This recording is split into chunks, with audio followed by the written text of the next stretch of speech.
উৎপাদন ক্ষেত্রে মজুরি একটি গুরুত্বপূর্ণ ধারণা। সাধারণত মজুরি বলতে শ্রমের পারিশ্রমিককে মজুরি বলা হয়। অন্যের অধীনে কাজ করে মজুরি পাওয়া যায়।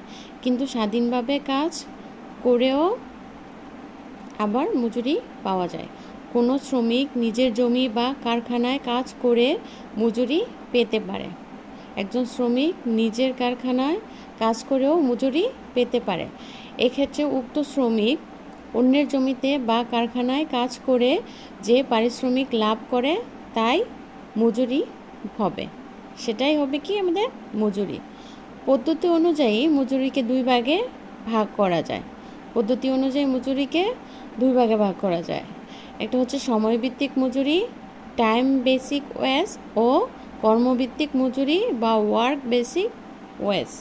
সময়ভিত্তিক মজুরি ও কর্মভিত্তিক মজুরি। অর্থাৎ মজুরি বলতে আমরা কি বুঝি? সাধারণত মজুরি বলতে শ্রমের পারিশ্রমিককে মজুরি বলা হয়ে থাকে।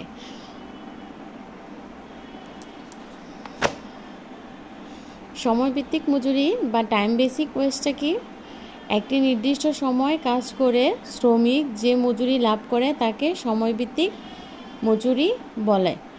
অর্থাৎ একটি নির্দিষ্ট সময়ে সাধারণত নির্দিষ্ট সময়টা নির্দিষ্ট করে থাকে। একটি নির্দিষ্ট সময়ে কাজ করে শ্রমিক যে মজুরিটা লাভ করে তাকে সময়ভিত্তিক মজুরি বলা হয়ে থাকে বা টাইম বেসিক ওয়েজ বলা হয়ে থাকে। যেমন একদিন, এক সপ্তাহ, এক মাস এ ভিত্তিতে মজুরি লাভকে সময়ভিত্তিক মজুরি বলা হয়ে থাকে। অর্থাৎ একদিনের কাজ করে টাকা উপার্জন করলে তাকে একদিনের মজুরি বলে, বা এক সপ্তাহ কাজ করে এক সপ্তাহ যাবৎ কাজ করার সপ্তাহ শেষে যখন টাকাটা নিয়ে যায় বা যে পারিশ্রমিকটা নেয় সেটা হচ্ছে ওর সাপ্তাহিক মজুরি।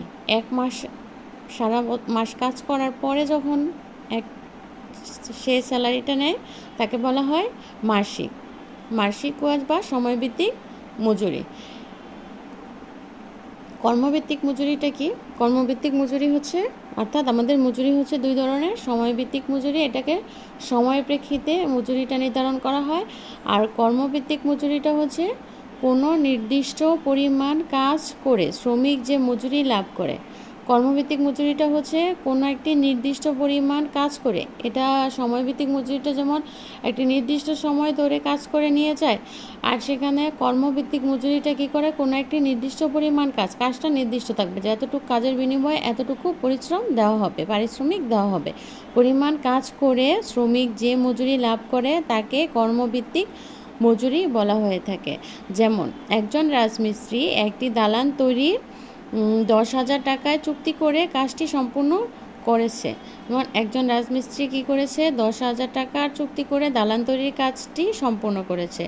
তাহলে সেই 10,000 টাকা হচ্ছে তার কর্মভিত্তিক মজুরি, মানে অতটুকু নির্দিষ্ট পরিমাণ কাজটা সম্পূর্ণ করার ফলেই সে মজুরিটা লাভ করতে পেরেছে। এটাকে বলা হয় কর্মভিত্তিক মজুরি। অর্থনীতিবিদগণ মজুরিকে কি বলা হয়? শ্রমের দান বা শ্রমের উপহার হিসেবেও গণ্য করা যায়। অর্থাৎ মজুরি হচ্ছে শ্রমের উপহার বা শ্রমের পারিশ্রমিক।